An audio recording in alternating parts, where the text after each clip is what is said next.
Well, as Chris pointed out, I study the human brain, the functions and structure of the human brain. And I just want you to think for a minute about what this entails. Here is this mass of jelly, 3-pound mass of jelly, you can hold in the palm of your hand, and it can contemplate the vastness of interstellar space, it can contemplate the meaning of infinity, and it can contemplate itself contemplating on the meaning of infinity. And there is this peculiar recursive quality that we call self-awareness, which I think is the holy grail of neuroscience, of neurology, and hopefully someday we'll understand how that happens. Okay, so how do you study this mysterious organ? I mean, you have 100 billion nerve cells, little wisps of protoplasm, interacting with each other. And from this activity emerges the whole spectrum of abilities that we call human nature and human consciousness. How does this happen? Well, there are many ways of approaching the functions of the human brain.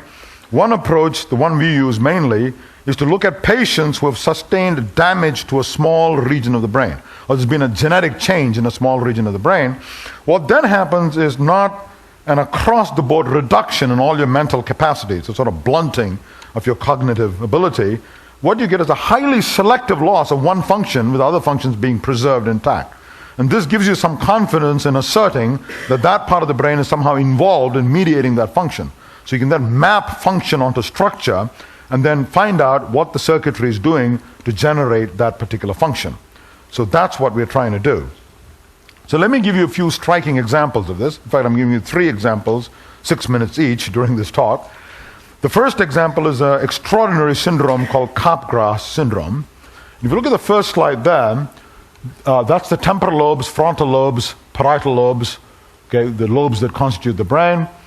And if you look tucked away inside the inner surface of the temporal lobes, you can't see it there, is a little structure called the fusiform gyrus. And that's been called the face area in the brain, because when it's damaged, you can no longer recognize people's faces. You can still recognize them from their voice, say, oh yeah, that's Joe. But you can't look at their face and know who it is. Right? You can't even recognize yourself in the mirror. I mean, you know it's you, because when you wink, it winks and you know it's a mirror. But you don't really recognize yourself as yourself. Okay, now that syndrome is well known, it's caused by damage to the fusiform gyrus, but there's another rare syndrome, so rare in fact that very few physicians have heard about it, not even neurologists. This is called the Capgras delusion. And that is a patient who's otherwise completely normal, who's had a head injury, comes out of coma, otherwise completely normal. He looks at his mother and says, this looks exactly like my mother, this woman, but she's an imposter. She's some other woman pretending to be my mother. Now, why does this happen? Why would somebody, and this person is perfectly lucid and intelligent in all of the respects, but when he sees his mother, this delusion kicks in and says, not mother. Now, the most common interpretation of this, which you find in older psychiatry textbooks, is a Freudian view. And that is that this chap, and the same argument applies to women, by the way, but I'll just talk about guys. When you're a little baby, when a young baby, you had a strong sexual attraction to your mother. This is the so-called Oedipus complex of Freud. I'm not saying I believe this, but this is the standard Freudian view. And then as you grow up, the cortex develops and inhibits these latent sexual urges towards your mother. Thank God, otherwise we'd all be sexually aroused when you saw your mother. And then what happens is there is a blow to your head, damaging the cortex, allowing these latent sexual urges to emerge flaming to the surface, and suddenly and inexplicably you find yourself being sexually aroused by your mother. And you say, my God, if this is my mom, how come I'm being sexually turned on? She's some other woman, she's an imposter. It's the only interpretation that makes sense to your damaged brain. This never made much sense to me, this argument. It's very ingenious, as all Freudian arguments are. Didn't make much sense because I have seen the same delusion, a patient having the same delusion about his pet poodle. He'll say, doctor, this is not Fifi. It looks exactly like Fifi, but it's some other dog, right? Now you try using the Freudian explanation there. You have to start talking about the latent bestiality in all humans or some such thing, which is quite absurd, of course. Now, what's really going on? So to explain this curious disorder, we look at the structure and functions of the normal visual pathways in the brain. Normally visual signals come into the eyeballs, go to the visual areas in the brain. There are in fact 30 areas in the back of your brain concerned with just vision. And after processing all that, the message goes to a small structure called the fusiform gyrus, where you perceive faces. There are neurons there that are sensitive to faces. You can call it the face area of the brain, right? I talked about that earlier. Now, when that area is damaged, you lose the ability to see faces, right? But from that area, the message cascades into a structure called the amygdala in the limbic system, the emotional core of the brain. And that structure called the amygdala gauges the emotional significance of what you're looking at. Is it prey? Is it predator? Is it mate? Or is it something utterly trivial like a piece of lint or a piece of chalk or I don't want to point to that, but or a shoe or something like that, okay? Which you can completely ignore. So if the amygdala is excited, and this is something important, the messages then cascade into the autonomic nervous system. Your heart starts beating faster. You start sweating to dissipate the heat that you're going to create from exerting muscular exertion. And that's fortunate because we can put 2 electrodes on your palm and measure the change in skin resistance produced by sweating. So I can determine when you're looking at something whether you're excited or whether you're aroused or not. Okay? And I'll get to that in a minute. So my idea was when this chap looks at an object, when he looks at any object for that matter, it goes to the visual areas, and it's processed in the fusiform gyrus, and you recognize it as a pea plant or a table or your mother for that matter. Okay? And then the message cascades into the amygdala and then goes down the autonomic nervous system. But maybe in this chap, that wire that goes from the amygdala to the limbic system, the emotional core of the brain, is cut by the accident. So because the fusiform is intact, the chap can still recognize his mother and says, oh, yeah, this looks like my mother. But because the wire is cut to the emotional centers, he said, but how come if it's my mother, I don't experience a warmth or terror, as the case may be, right? And therefore, he says, how do I account for this inexplicable lack of emotions? This can't be my mother. It's some strange woman pretending to be my mother. How do you test this? Well, what you do is if you take any one of you here and put you in front of a screen and measure your galvanic skin response and show pictures on the screen. I can measure how you sweat when you see an object like a table or an umbrella. Of course, you don't sweat. If I show you a picture of a lion or a tiger or a pin-up, you start sweating, right? And believe it or not, if I show you a picture of your mother, I'm talking about normal people, you start sweating. You don't even have to be Jewish. Yeah? Now, what happens if you show this patient? You take the patient and show him pictures on the screen and measure his galvanic skin response. Tables and chairs and lint, nothing happens, as in normal people.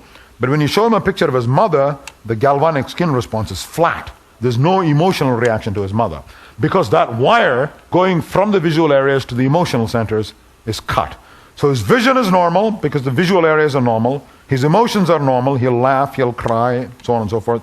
But the wire from vision to emotions is cut, and therefore he has this delusion that his mother is an imposter. It's a lovely example of what the sort of thing we do. Take a bizarre, seemingly incomprehensible neuropsychiatric syndrome and say that the standard Freudian view is wrong, that in fact you can come up with a precise explanation in terms of the known neuroanatomy of the brain. By the way, if this patient then goes and mother phones from an adjacent room, phones him, and he picks up the phone, he says, wow, Mom, how are you? Where are you?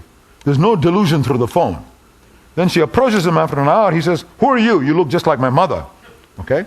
The reason is there's a separate pathway going from the hearing centers in the brain to the emotional centers, and that's not being cut by the accident. So this explains why, with a phone, he recognizes his mother, no problem. When he sees it in person, he says it's an imposter. Okay. Now, how is all this complex circuitry set up in the brain? Is it nature, genes, or is it nurture? And we approach this problem by considering another curious syndrome called phantom limb. And you all know what a phantom limb is. When an arm is amputated or a leg is amputated for gangrene, or you lose it in war, for example in the Iraq war, it's now a serious problem. You continue to vividly feel the presence of that missing arm, and that's called a phantom arm or a phantom leg. In fact, you can get a phantom with almost any part of the body. Believe it or not, even with internal viscera. I've had patients with the uterus removed, hysterectomy, who have a phantom uterus, including phantom menstrual cramps at the appropriate time of the month. And in fact, one student asked me the other day, do they get phantom PMS? A subject ripe for scientific inquiry, but we haven't pursued that. Okay, Now the next question is, what can you learn about phantom limbs by doing experiments? One of the things we found was about half the patients with phantom limbs claim that they can move the phantom. It'll pat his brother on the shoulder, it'll answer the phone when it rings, it'll wave goodbye. These are very compelling, vivid sensations. Patient's not delusional, he knows that the arm is not there, but nevertheless it's a compelling sensory experience for the patient. But however, about half the patients, this doesn't happen. The phantom limb, they'll say, doctor, the phantom limb is paralyzed. It's fixed in a clenched spasm and is excruciatingly painful. If only I could move it, maybe the pain will be relieved. Now, why would a phantom limb be paralyzed? It sounds like an oxymoron. When we looked at the case sheets, what we found was these people with the paralyzed phantom limbs, the original arm was paralyzed because of a peripheral nerve injury. The actual nerve supplying the arm was severed, was cut by, say, a motorcycle accident. So the patient had an actual arm, which is painful, in a sling for a few months or a year, and then in a misguided attempt to get rid of the pain in the arm, the surgeon amputates the arm, and then you get a phantom arm with the same pains, right? And this is a serious clinical problem. Patients become depressed, some of them are driven to suicide, okay? So how do you treat this syndrome? Now, why do you get a paralyzed phantom limb? When I looked at the case sheet, I found that they had an actual arm, and the nerve supplying the arm had been cut, and the actual arm had been paralyzed and lying in a sling for several months before the amputation, and this pain then gets carried over into the phantom itself. Why does this happen? When the arm was intact but paralyzed, the brain sends commands to the arm, the front of the brain, saying move, but it's getting visual feedback saying no, move, no, move, no, move, no. And this gets wired into the circuitry of the brain, and we call this learned paralysis.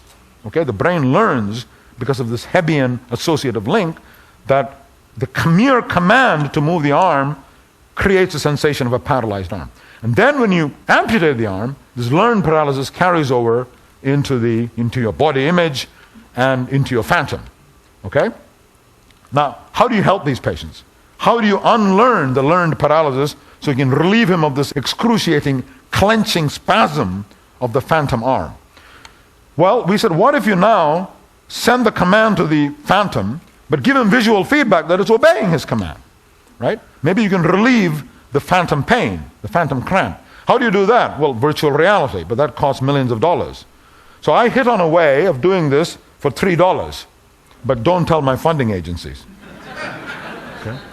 What you do is you create what I call a mirror box. You have a cardboard box with a mirror in the middle, and then you put the phantom. So my first patient, Derek, came in. He had his arm amputated 10 years ago. He had a brachial avulsion, so the nerves were cut, and the arm was paralyzed, lying in a sling for a year, and then the arm was amputated. He had a phantom arm, excruciatingly painful, and he couldn't move it. It was a paralyzed phantom arm. So he came there, and I gave him a mirror like that in a box, okay, which I call a mirror box, right? And the patient puts his phantom left arm, which is clenched and in spasm on the left side of the mirror, and the normal hand on the right side of the mirror, and makes the same posture, the clenched posture, and looks inside the mirror. And what does he experience? He looks at the phantom being resurrected, because he's looking at the reflection of the normal arm in the mirror, and it looks like this phantom has been resurrected. Now I said, now look, wiggle your phantom, your real fingers, or move your real fingers, while looking in the mirror. He's going to get the visual impression that the phantom is moving, right? That's obvious. But the astonishing thing is, the patient then says, oh my God, my phantom is moving again, and the pain, the clenching spasm is relieved. I remember my first patient who came in,